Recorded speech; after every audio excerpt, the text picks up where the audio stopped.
अस्सलाम वालेकुम रहमतुल्लाहि वबरकातुहू। વડોદરા શહેર સંસ્કારી નગરી તરીકે આખા હિન્દુસ્તાન પ્રખ્યાત છે, પણ આજ ઉત્તરાયણનો દિવસ છે અને ઉત્તરાયણના દિવસ પર એક 6 વર્ષની બાળકી પર એક નરાધમે એના પ્રાઇવેટ પાર્ક પર એને છેડતી કરી છે। તે બદલ અહીંયા અમે બધા આગેવાનો ભેગા થયા છે અને મારા મિત્ર બી છે અને વકીલ બી છે અને તમને આગળની જે માહિતી છે એ તમને રૂબરૂ કરાવશે। શું છે તમારું નામ? બરાબર, એડવોકેટ મોહસિન દિવાન મારું નામ છે।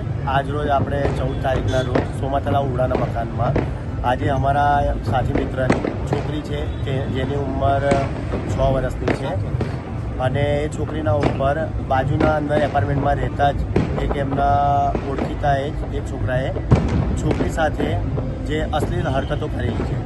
ત્યારબાદ એ છોકરીએ એની મમ્મીને નીચે જઈને કીધું કે મમ્મી, આ કાકાએ મને આવું કર્યું અને છોકરી ગભરાઈ ગઈ હતી અને એની મમ્મીને જાણ કરતા મમ્મી ઉપર આવી અને એના પપ્પાને એની જાણ કરી કે આવી રીતે આપણી છોકરીને આવું કર્યું છે, તમે ધ્યાન આપતા નથી। પછી એ છોકરાની અટકાયત કરી, ત્યાં આગળ એ છોકરાને કીધું કે તું આ માટે શા માટે કર્યું? તો છોકરો બી ગભરાઈ ગયો, એને એક લાફો બી માર્યો છે છોકરીના પપ્પાએ અને ત્યારબાદ એને રૂમમાં પૂરી દીધો હતો, કેમ કે ત્યાં પછી કાયદોની વ્યવસ્થા જળવાઈ રહે અને ત્યાં આગળ કંઈક પ્રોબ્લેમ મોટી ઊભી ના થાય એટલા માટે એના ઘરમાં એને પૂરી દીધું। ત્યારબાદ છોકરીના પપ્પાએ 112 પર ફોન કરીને પોલીસ ફરિયાદી નોંધાવી છે કપૂરા પોલીસ સ્ટેશનમાં અને હવે આગળની કાર્યવાહી એની થઈ રહી છે। મોદી સાહેબ, કઈ કલમો અંદર ઉમેર્યું છે અને શું કાર્યવાહી પોલીસ કરી છે? ખરેખર શરમજનક વાત છે કે નવાયણ ખાતે પણ ગયા વીકમાં એક નાબાલિગ લડકી પર બળાત્કાર થયું છે અને આ વડોદરા શહેરનું બીજું બનાવ છે અને ગયા વર્ષથી લઈને આ વર્ષમાં વડોદરા શહેરમાં ચોથો બનાવ છે। સંસ્કારી નગરીને કલંકિત થતા જે કાર્ય વધી રહ્યા છે અને ખરેખર કાયદોની વ્યવસ્થા જળવાઈ નથી રહી, તો તમારી શું માંગ છે અને ખરેખર એમની ફેમિલીની શું માંગ છે?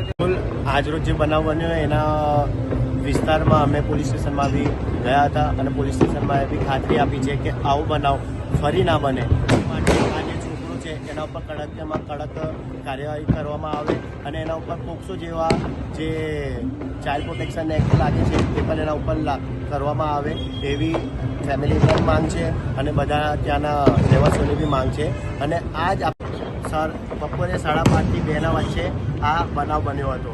જો આ બનાવ બપોરના અંદર બની શકે છે તો કાલ ઉઠીને રાતે પણ આવું બનાવ બને એનો જવાબદાર કોણ? તો આ જ રીતે પોલીસ ખાતાએ પણ અમને બાહેધરી આપી છે કે આ રીતે કોઈ બનાવ બને નહીં અને અમે આના ઉપર એકદમ કડકથી કડક કાર્યવાહી કરીશું અને એના ઉપર એક્શન અમે જલ્દથી જલ્દ તાત્કાલિક લઈશું।